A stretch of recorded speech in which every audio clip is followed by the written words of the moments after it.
brought to you by American Pistachios.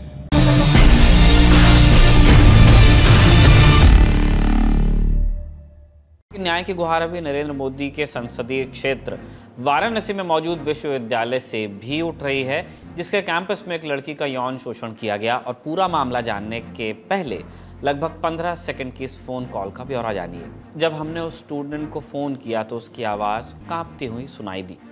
Hello. उस आवाज़ में बहुत चुप्पी थी, तब बहुत ज़्यादा उदासी थी। इधर से हमारे साथी सिद्धांत ने अपना परिचय दिया। उस लड़की ने आवाज़ सुनकर कुछ देर कुछ नहीं कहा और फिर कहा बात नहीं कर पाऊंगी और फ़ोन कट गया। ये स्टूडेंट IIT BHU की थी। ये देश का एक और IIT है जिसका कैंपस बनारस में मौजूद बनारस हिंदू यूनिवर्सिटी के कुछ 100 एकड़ में फैले कैंपस के अंदर है। यहाँ सैकड़ों बच्चे BTech MTech की पढ़ाई करते हैं। बहुत सारे स्टूडेंट्स रिसर्च करते हैं, देश दुनिया में पढ़ने और पढ़ाने भी जाते हैं। और कैंपस भी शानदार है। दूर दूर तक फैले हुए खेत हैं, पेड़ पौधे और हरियाली है। लेकिन इस सुरम्य सुखद कैंपस में पढ़ने वाली एक स्टूडेंट बोलने से बच रही है। क्यों? क्योंकि वो स्टूडेंट बर्बरता का शिकार हुई, उसका यौन उत्पीड़न हुआ। इसी कैंपस के भीतर ये सब हुआ। अंधेरा था जब 3 लोगों ने ज़बरदस्ती उससे किस किया, उसके कपड़े उतारे, उसका वीडियो भी बना लिया। लगभग 15 मिनट तक उसे निर्वस्त्र खड़ा रखा गया।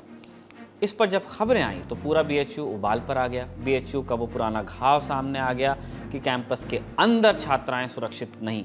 इस बहस पर हम कुछ बाद आएंगे। पहले घटना के विस्तार को समझते हैं। अगले चंद मिनट्स में हम इस घटना की डिटेल आपको देने वाले हैं। ये डिटेल हमें स्टूडेंट द्वारा लिखवाई गई FIR के जरिए पता चली है। ये डिटेल भयानक है, लेकिन इस घटना का अब तक का सच है। शिकायत में लिखा है, मैं 2 नवंबर की रात लगभग 1:30 बजे अपने hostel new girls IIT BHU से वॉक के लिए निकली। जैसे ही मैं गांधी स्मृति छात्रावास चौराहे के पास पहुंची, वहीं पर मुझे मेरा दोस्त मिला। हम दोनों साथ में जा रहे थे कि रास्ते में कमन बाबा मंदिर से करीब 300-400 मीटर के बीच एक बाइक पीछे से आई जिस पर 3 लोग बैठे हुए थे। उन लोगों ने अपनी बाइक खड़ी कर दी, मुझे और मेरे दोस्त को अलग कर दिया, मेरा मुंह दबा दिया, फिर एक कोने में ले गए। उन्होंने पहले मुझे किस किया, फिर मेरे पूरे कपड़े उतार दिए, मेरा वीडियो बनाया, मेरी तस्वीरें भी ली। मैंने जब भी बचाओ बचाओ के लिए चिल्लाया तो मुझे मारने की धमकी दी। ज़बरदस्ती मेरा फ़ोन नंबर ले लिया। 10-15 मिनट तक मुझे बंधक बनाए रखा। उसके बाद उन्होंने मुझे छोड़ा। वहाँ से मैं अपने हॉस्टल के लिए भागी। पीछे से मुझे बाइक की आवाज़ सुनाई दी। मुझे सामने प्रोफेसर का निवास दिखा। मैं उसके अंदर घुसी और वहाँ 20 मिनट तक रुकी रही। उसके बाद मैंने प्रोफेसर से संपर्क किया तो मुझे सिक्योरिटी गार्ड तक ले जाया गया। ये बयान सुना आपने? हो सकता है कि इसको सुनकर आप में से कई लोगों के अंदर गैर वाजिब और मूर्खतापूर्ण सवाल उठ जाएं, जैसे लड़की रात को 1:30 बजे क्यों निकली? लड़की रात को लड़के के साथ क्या कर रही थी? लड़का क्या कर रहा था? उसने लड़की को क्यों नहीं बचाया? लेकिन इन सवालों पर सलाहियत या स्कूलिंग चालू करेंगे तो बहुत वक्त बर्बाद हो जाएगा, मेरा भी आपका भी। ऐसे में आपको पूरा केस समझना पड़ेगा, तब शायद जवाब आपको खुद मिले। घटना घटने के कुछ ही देर बाद कैंपस में हल्ला मचा। स्टूडेंट्स ने उसका यौन शोषण करने वाले लोगों के बारे में कुछ बातें बता दी थी। तीनों रॉयल एनफील्ड क्लासिक 350 से आए थे। एक थोड़ा मोटा था, एक थोड़ा पतला, तीनों मीडियम हाइट के थे। तीनों हमलावरों की कैंपस में खोज शुरू हुई। कहीं से कोई सुराग नहीं मिल रहा था और तीनों फरार थे। इधर तमाम प्रयासों के बाद वाराणसी के लंका थाने में FIR लिखवाई गई। काशी जोन के DCP RS गौतम ने घटनाक्रम बताया, आप सुन लीजिए। 2:45 बजे के आसपास की घटना है और एक लिखित प्रार्थना पत्र प्राप्त हुआ। उससे तहरीर पर जो है सुसंगत धाराओं में धारा 354 और IT एक्ट का अभियोग पंजीकृत कर लिया गया है। और कौन बच्चे उस महिला के साथ जो है छेड़छाड़ करने का प्रयास किए, उस संबंध में ट्रेस किया जा रहा है। और कुछ जो है बच्चे इसमें जो है एकत्र होकर के एक की इनकी बाउंड्री अलग बनाई जाए, वहाँ पर CCTV कैमरों की पर्याप्त व्यवस्था हो, विद्युत की पर्याप्त व्यवस्था हो। इस संबंध में भी उन्होंने एक अपना ज्ञापन दिया है। लेकिन छात्र इससे खुश नहीं थे। उन्होंने BHU के अंदर अपनी साथी के लिए प्रोटेस्ट शुरू किया। उन्होंने कहा कि कैंपस में बाहरी लोग घुस आते हैं, जिसके बाद वो कई सारी घटनाओं को अंजाम देते हैं। वो तीनों आरोपियों के अरेस्ट की मांग करने लगे, कैंपस की सुरक्षा बढ़ाने की मांग करने लगे। सैकड़ों छात्रों ने कैंपस के रास्तों को बंद कर दिया था। 2 नवंबर की सुबह शुरू हुआ ये प्रोटेस्ट आधी रात तक चलता रहा। छात्रों को मनाने 3 किस्म के प्रशासनिक अमले सामने हैं। BHU प्रशासन, IIT BHU का प्रशासन और वाराणसी नगर और पुलिस प्रशासन। पुलिस ने स्टूडेंट्स को आश्वासन दिया कि वो जल्द ही आरोपियों को पकड़ लेंगे। बीएचयू और आईआईटी दोनों के प्रशासन ने भी छात्रों को ये उम्मीद दी कि वो सुरक्षा के लिए ज़रूरी कदम उठाएंगे। उन्होंने छात्रों की एक और मांग मान ली कि रात में आईआईटी में एंट्री एग्जिट के लिए एक ही पॉइंट बनाया जाए और सीसीटीवी कैमरे लगाए जाएं। मॉनिटरिंग और सुरक्षा गार्ड्स की गश्ती भी बढ़ाई जाए। लेकिन छात्र एक और मांग लेकर बैठे थे जो थोड़ी जटिल थी। छात्र कह रहे थे कि बीएचयू के अंदर एक बाउंड्री खींची जाए, एक दीवार जो आईआईटी और बीएचयू के कैंपस को एक दूसरे से अलग कर दे। छात्रों का तर्क था कि बीएचयू में बहुत सारे संकायें और संस्थान हैं, वहाँ बहुत सारे लोग आते जाते हैं जिनका आईआईटी से कोई लेना देना नहीं होता। ऐसे में कैंपस के अंदर एक बाउंड्री खींच दी जाएगी तो आईआईटी वाला हिस्सा ज़्यादा सेफ हो जाएगा। वही भी कहने लगे कि बीएचयू में मौजूद पिछला गेट, जिसे हैदराबाद गेट भी कहते हैं, उसे आईआईटी का गेट बना दिया जाए। ये मांग क्यों जटिल थी? हमने ये सवाल कुछ छात्रों और पूर्व छात्रों से पूछा। उन्होंने बताया कि बीएचयू के लोगों के लिए पूरा कैंपस एक अभिन्न इकाई है। वो इसे महामना की बगिया मानते हैं। महामना से यहाँ आशय पंडित मदन मोहन मालवीय से है, जो बीएचयू के संस्थापक थे। उन्होंने ही कई लोगों की मदद से बीएचयू की स्थापना की थी। इसलिए बीएचयू के गेट से लेकर आधिकारिक वेबसाइट, कागज, प्रमाण पत्र, हर जगह उनकी तस्वीर लगाई जाती है। तो महामना की बगिया वाले कॉन्सेप्ट का आधार है कि मालवीय जी ने कैंपस को एक यूनिट के तौर पर स्थापित किया था, इसलिए उसमें विभाजन करना एक जटिल प्रक्रिया होगी। इसके लिए बीएचयू और आईआईटी बीएचयू के बीच आम सहमति होनी चाहिए। साथ ही केंद्रीय शिक्षा मंत्रालय की मंजूरी भी चाहिए, क्योंकि एक सेंट्रल यूनिवर्सिटी है, दूसरा भी उसी तरह का सेंट्रली गवर्न्ड इंस्टीट्यूशन है। बीएचयू और आईआईटी बीएचयू की सहमति तो थी, शिक्षा मंत्रालय की सहमति चाहिए थी। देर रात तक की सहमति का इंतजार किया, ओके आ गया तो आईआईटी बीएचयू के रजिस्ट्रार ने छात्रों को सूचित किया। कहा central public works department CPWD और आईआईटी बीएचयू के शिक्षकों की एक टीम बाउंड्री के निर्माण के लिए सर्वेक्षण की शुरुआत करेगी, मतलब एक सर्वे करेगी सीपीडब्ल्यूडी।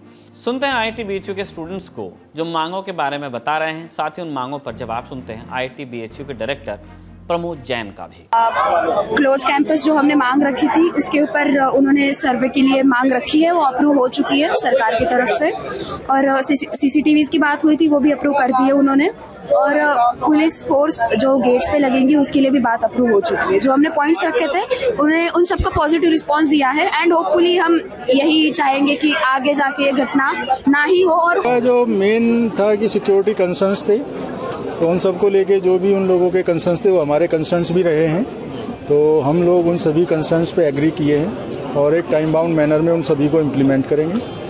और अच्छा एक मतलब बच्चों से संवाद स्थापित हुआ है और कोशिश ये रहेगी कि जितने भी इश्यूज हैं वो सभी इश्यूज को हम एड्रेस करें। सबसे बड़ी बीएचयू से बीएचयू को सेपरेट करने के लिए एक बाउंड्री वॉल वाली बात थी, उसके बारे में क्या है? मुझे लगता है उसके बारे में अभी हम प्रशासन से बातचीत कर रहे हैं, बात करेंगे। और अगर प्रशासन और सभी जो कंसर्न पार्टीज हैं वो सभी अगर उस पर एग्री करते हैं तो हम उसको करेंगे। इस केस पर वाराणसी के additional police commissioner S Chinappa से भी मीडिया ने बात की है, सुनिए उन्होंने क्या कहा। प्रशासन और पुलिस ने मिलकर सारे बच्चों के साथ मिल लिया है, उनका जो भी ग्रीवेंस है हमने सुन लिया है। हमारी टीम अभी लगातार काम कर रहे हैं और जो भी घटनाएं हुए हैं उसमें सख्त से सख्त कार्रवाई की जाएगी। और निरंतर यहाँ हमारे जो टीम्स रहेंगे और जो एंटी रोमियो स्क्वाड रहेंगे और जगह जगह जो गेट्स है वहाँ जो यूनिवर्सिटी का जो सिक्योरिटी है और पुलिस का सिक्योरिटी दोनों जॉइंटली लगातार इसमें एक ड्राइव चलाया जाएगा। जो भी ऐसे एंटी सोशल एलिमेंट्स हैं उनके खिलाफ सख्त से सख्त कार्रवाई की जाएगी। छात्र बहुत देर तक लिखित आश्वासन का इंतजार करते रहे, फिर लिखित में आश्वासन आया, तब छात्रों ने धरना खत्म करने का फैसला लिया। लेकिन छात्रों ने फोन पर अपना नाम न छापने की शर्त पर 3 बातें और बताई। जिस स्टूडेंट का यौन शोषण हुआ उस पर निगरानी की जा रही है, बात करने से रोका जा रहा है। आरोपियों को अब तक अरेस्ट नहीं किया गया है। बीएचयू में कई जगहों पर अभी तक सर्विलांस और सीसीटीवी से निगरानी नहीं शुरू हुई है। शायद इसलिए स्टूडेंट्स ने इसकी मांग उठाई और प्रशासन ने इस मांग को मान लिया। लेकिन ये बीएचयू की अकेली घटना है नहीं। बीते कुछ सालों से बीएचयू में बहुत सारी घटनाएं होती रही हैं, कुछ सुर्खियां बटोरती रही हैं, कुछ सुर्खियां नहीं भी बटोरती हैं, जहां बात दबती है। बानगिए देखिए आप, साल 2015 बीएचयू के आयुर्वेद विभाग में रिसर्च करने आई एक विदेशी महिला डॉक्टर का आईआईटी के पास कुछ लड़कों ने बलात्कार करने की कोशिश की, उसे पीटा।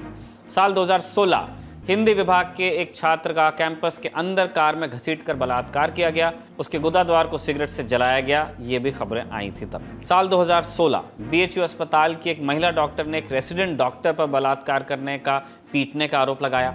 साल 2017 लाइब्रेरी से हॉस्टल लौट रही लड़की के कैंपस में 3 लड़कों ने हाथ डाल दिया और पूछा रेप करवाओगी या अपने हॉस्टल जाओगी। पीड़ित लड़की जब यूनिवर्सिटी प्रॉक्टर के पास शिकायत करने पहुंची तो उससे पूछा गया कि वो हॉस्टल के बाहर क्या कर रही थी। इस घटना के बाद बहुत बड़ा बवाल हुआ। छात्राएं गेट पर पहुंच गई। उन्होंने प्रशासन से मांग की कि स्ट्रीट लाइट, सीसीटीवी कैमरे और 24 घंटे तक गार्ड की तैनाती की जाए। दरअसल बीएचयू में बहुत जगह ब्लाइंड स्पॉट्स हैं, कैमरे नहीं है, नहीं स्ट्रीट लाइट है, कैंपस भी बहुत बड़ा है। बहरहाल प्रशासन ने इस आंदोलन को लाठीचार्ज, आंसू गैस और गोलों की फायरिंग से खत्म करवाया था। ध्यान रहे कि ये वो कुछ घटनाएं हैं जिन्होंने सुर्खियां बटोरी थी, जिनकी एकाधिक खबरें किसी न किसी मौके पर प्रकाशित हो गई। कई घटनाएं अब भी सुर्खियों से, खबरों से नदारद हैं। इस मौके पर सुनते हैं हमारे साथी सिद्धांत को, जो खुद बनारस से आते हैं और उन्होंने कई घटनाओं की कवरेज भी की है। देखिए, बीएचयू में इस तरह की घटनाएं लगभग हुई हैं और बहुतायत में हुई हैं, और एक घटना हो तब भी उसको बड़ी घटना माना चाहिए। मैं 2 घटनाओं का जिक्र करूंगा। एक बार एक लड़के का रेप हुआ था, वो हिंदी विभाग में पढ़ता था। वो जा रहा था, उसको गाड़ी में खींच लिया गया, चलती कार में, बीएचयू कैंपस में उसका बलात्कार किया गया और सिगरेट से उसके गुदाद्वार को जलाया गया, ये भी आरोप लगाए थे। उसको उसकी एफआईआर कराने में दिक्कत हुई थी, उसका मेडिकल करवाने में दिक्कत थी। मुझे याद है कि मैं उस लड़के को लेकर कुछ और लोगों के साथ मैं लेकर गया था उसका मेडिकल करवाने, और उस समय एक सेंसिटाइजेशन की कमी महसूस हुई थी मुझे, जब प्रॉक्टोरियल बोर्ड के तमाम लोग ये कह रहे थे कि लड़का हो सकता है इस चीज़ का आदी हो, और किसी के आदी होने में और किसी का बलात्कार होने में अंतर होता है, ये हमको समझना पड़ेगा। ऐसा ही केस साल 2017 में हुआ था, जिसको मैंने कवर किया था, जिसमें एक लड़की हॉस्टल जा रही थी, तो कपड़े में हाथ डाला गया और बोला कि रेप करवाओगी या हॉस्टल जाओगी। लड़के कौन थे पता नहीं चला, आज तक पकड़े भी नहीं गए थे। बहुत बड़ा प्रोटेस्ट हुआ था बीएचयू के गेट पे। इस घटना को लेकर तो हुआ ही था वो प्रोटेस्ट, इस बात को लेकर भी हुआ था कि जब वो लड़की प्रॉक्टोरियल बोर्ड के पास गई, जो यूनिवर्सिटी का अपना सिक्योरिटी सिस्टम है उसके पास गई, तो उन्होंने कहा कि हॉस्टल से बाहर निकलने की ज़रूरत क्या थी, इतनी देर तक बाहर क्या कर रही थी। यानी आप पर जो विक्टिम है उसको ही पहले आप दोष के केज में डाल देते हो। और ख़ासकर बीएचयू में जो एक बड़ा क्षेत्रफल ग्रहण करता है, चारों ओर बाउंड्री बनी हुई है, आसपास कई सारे खेत हैं, आसपास गाँव हैं, तो वहाँ से लोगों की आवाजाही और शहर के लोगों की भी आवाजाही वहाँ होती रहती है। सो हम नहीं कह सकते कि कौन परपेटर है। हो सकता है हम बाहर के लोगों के पे आरोप लगा रहे हो, उस समय अंदर के लोग ही इसमें शामिल हों, जो कैंपस के अंदर रहते हैं, करते हैं काम, पढ़ते लिखते हैं, हो सकता है वो लोग भी इसमें शामिल हो। कोई क्लैरिटी नहीं होती है, तो सिस्टम को बहुत पक्का किए जाने की ज़रूरत है। बीएचयू में अभी भी कई जगह छिनैती, सामान छीनने, मोबाइल चोरी होने, बाइक चोरी होने, साइकिल चोरी होने की घटनाएँ आती हैं, और इस तरह के केसेस भी आते हैं, बड़े केसेस। तो कई केसेस जो स्टूडेंट्स हैं वहाँ के, जो एक्स स्टूडेंट्स हैं जिनसे मेरा अभी भी राब्ता है, वो ये बताते हैं कि अभी भी ऐसे कई केसेस आते हैं जिनको पुलिस तक पहुँचने नहीं दिया जाता है, या पुलिस में भी इतनी सेंसिटाइजेशन की कमी है कि वहाँ पहुँचने के बाद भी केस मर जाते हैं। तो क्राइम, पिटी क्राइम, बड़े क्राइम अभी भी एक लेवल पे सुनाई देता है ऐसा कि चल रहे हैं। एलिगेशंस सेंसलेस होने के भी हैं, सेंसिटाइजेशन की प्रैक्टिसेस की जाएंगी, ये सालों से हम लोग सुनते आ रहे हैं कि बीएचयू में किया जाएगा, लेकिन किया नहीं गया।